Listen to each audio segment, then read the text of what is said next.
আমি আপনাদেরকে একটি বিষয়ে দাওয়াত দিতে চাই, যে দাওয়াতটি যুগে যুগে নবী রাসূলগণ প্রত্যেকটি মানুষকে দিয়েছিলেন। দেখেন, আমরা এই মহল্লায় যত লোক এখানে উপস্থিত হয়েছি, মহল্লার সব লোক যদি এখানে আসতো, এই মসজিদে কি নামাজে জায়গা হতো না। আবার এই মহল্লায় বসবাসরত আমরা যারা মুসলমান আছি, আমরা সবাই কি 5 ওয়াক্ত নামাজি? না, তা কিন্তু হতে পারি নাই।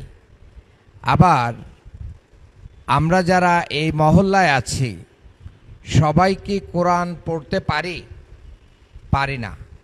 আবার আমরা যারা নামাজ পড়ি, নামাজের ভিতরে আমরা যা কিছু পাঠ করি, সূরা ফাতিহা থেকে শুরু করে যত দোয়া দুরুদ আছে, এইগুলোর অর্থ কি আমরা জানি?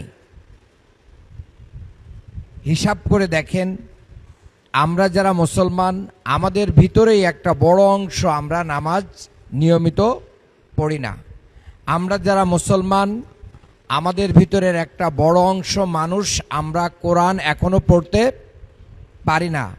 আর যারা কোরআন পড়তে পারি বা নামাজ পড়ি, তাদের একটা বড় অংশ আমরা আল্লাহকে কি বলি?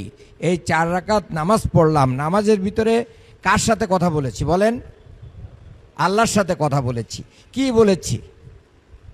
এটা যদি জিজ্ঞাসা করা হয়, তাহলে আমরা অনেকেই পারবো না। তার মানে হচ্ছে যে আমরা আল্লাহর সাথে প্রতিদিন কথা বলি 5 বার, কিন্তু কি বলি তা আমি নিজেও জানি না। এই কারণে আমাদের কি হয় না, আমাদের নামাজের একাগ্রতা হয় না, অ্যাটেনশন বাড়ে না। আমি আপনাদেরকে এই দাওয়াতটাই দিতে চাই।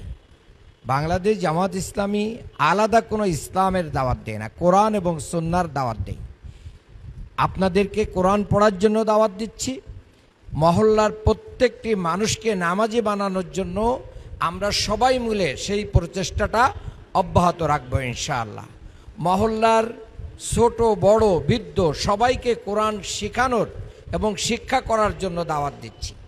এই ক্ষেত্রে যদি আমাদের সহযোগিতা লাগে, আপনারা আমাদেরকে জানাবেন, বলবেন, ইনশাআল্লাহ আপনাদেরকে আমরা এই সহযোগিতা করব ইনশাআল্লাহ। কারণ আপনি আর কিছু না হলেও কোরআন শিক্ষা অবস্থায় যদি আপনার মৃত্যু হয়ে যায়, আল্লাহ রাব্বুল আলামিন কোরআনের ছাত্র হিসেবে আপনাকে কবুল করে নেবেন এবং আপনাকে মাফ করে দিবেন। এটা একটা বড় আমাদের জায়গা। আর শেষ কথা যেটা বলতে চাই, যে এই সমাজ থেকে অন্যায়, অবিচার, খুন, রাহাজানি, সুদ, ঘুষ, জিনা, ব্যভিচার, এইগুলো থেকে যদি এই মানুষকে হেফাজত করতে হয়, তাহলে এই দেশের আইনের ভিতরে যদি এর পরিবর্তন এবং শাস্তির বিধান কায়েম না করা হয়, তাহলে কি এটা বাস্তবায়ন করা কি কখনোই সম্ভব না। কারণ কোরআনের ভিতরেই আল্লাহ তাআলা এই সমস্ত অপরাধের কি করেছেন? শাস্তির হুকুম লিখে দিয়েছেন। সুদ হালাল না হারাম বলেন? হারাম। কে জানে না? সবাই জানে সুদ হারাম। কিন্তু আমরা কতগুলো মসজিদে একসাথে দোয়া করলে সুদ হারাম হয়ে যাবে বলেন? হবে না। জাতীয় সংসদে একটা বিল এনে যদি অধিকাংশ এমপিরা এর পক্ষে রায় দিয়ে দেয়, মতামত দিয়ে দেয়, তাহলে পরের দিন থেকে সুদ কি হয়ে যাবে? হারাম হয়ে যাবে। কোনো ব্যাংক আপনার সাথে এটা আর নিতে পারবে না। আল্লাহ তাআলা বলছেন চোরের হাত কাটার বিধান, আস-সারিকু ওয়াস-সারিকাতু ফাকতাউ আইদিয়াহুমা। চোর যদি চুরি করে তার কি করে দাও? হাত কেটে দাও। এটা কার বিধান? তা আমাদের দেশে কি এটা কার্যকারী আছে? নাই। কিন্তু চুরি ডাকাতি আছে কিনা বলেন? চুরি ডাকাতি আছে, কিন্তু কোরআনের শাস্তিটা কি নাই? কার্যকারী নাই। জিনা ব্যভিচার হয় না? তাহলে জিনাকারীকে যদি 100 বেত্রাঘাত মারা হতো প্রকাশ্যে, তাহলে আর জিনা হতো এই সমাজে? হতো না। তার মানে এর দ্বারা প্রমাণিত হয় যে কোরআন এবং হাদিসের বিধান যতক্ষণ পর্যন্ত রাষ্ট্রীয়ভাবে কায়েম না হবে, ততদিন পর্যন্ত অন্যায় দূরীভূত করা সম্ভব নয়। তাই আসেন আমরা সবাই মিলে কোরআনের বিধান প্রতিষ্ঠার জন্য বাংলাদেশ জামাত ইসলামীকে সহযোগিতা করি। এর চেয়ে যদি ভালো কোনো ইসলামী দল হয়, তারা কোরআনের বিধান প্রতিষ্ঠা করতে চাই, আমরা তাদেরকেও সহযোগিতা করি। আমাদের ভিতরে কোনো ভেদাভেদ নেই। আর এক শ্রেণীর মানুষের কাছে আমরা দাওয়াত নিয়েই যেতে পারছি না, তারা হচ্ছে বিধর্মী, হিন্দু, বৌদ্ধ, খ্রিস্টান।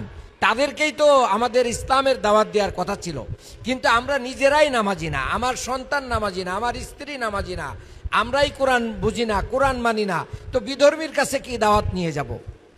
এই কারণে আমাদের ওই জায়গাটা এখনো আমরা পৌঁছাইতে পারি নাই।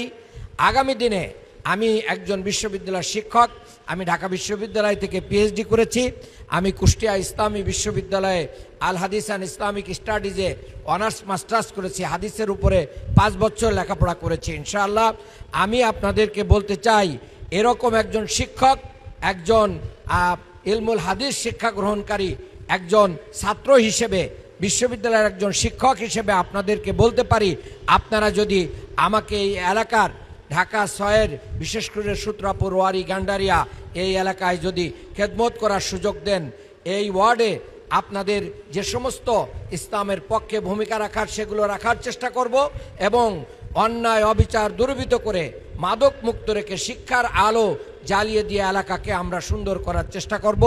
সেই মিশনে আপনাদের সবার কাছে দোয়া চেয়ে আমাকে আজকে এখানে কথা বলার সুযোগ করে দেওয়ার জন্য ধন্যবাদ জানাচ্ছি। এই ওয়ার্ডে আমাদের শাহাদাত হোসেন আকন সাহেব, উনি আমাদের কমিশনার পদপ্রার্থী, উনি কাজ করেন, ওনার জন্য দোয়া করবেন। যে কোনো প্রয়োজনে ওনার সহযোগিতা আপনারা চাইবেন, ইনশাল্লাহ উনি আপনাদের পাশে থাকবেন। আপনাদের অনেক ধরনের সহযোগিতা করার সুযোগ আমাদের রয়েছে, আমাদের ফ্রি অ্যাম্বুলেন্স সার্ভিস রয়েছে, আমাদের অন্য অন্য চিকিৎসা সহযোগিতার করার সুযোগ রয়েছে। আপনারা চাইলে, এই মসজিদ কমিটি চাইলে আমরা এখানে অনেক ধরনের সামাজিক কার্যক্রমের আয়োজন ইনশাল্লাহ করব। আপনারা শরণাপন্ন হলে আমাদের যারা আছেন ভাইদেরকে জানাবেন, আমরা আপনাদের পাশে থাকব।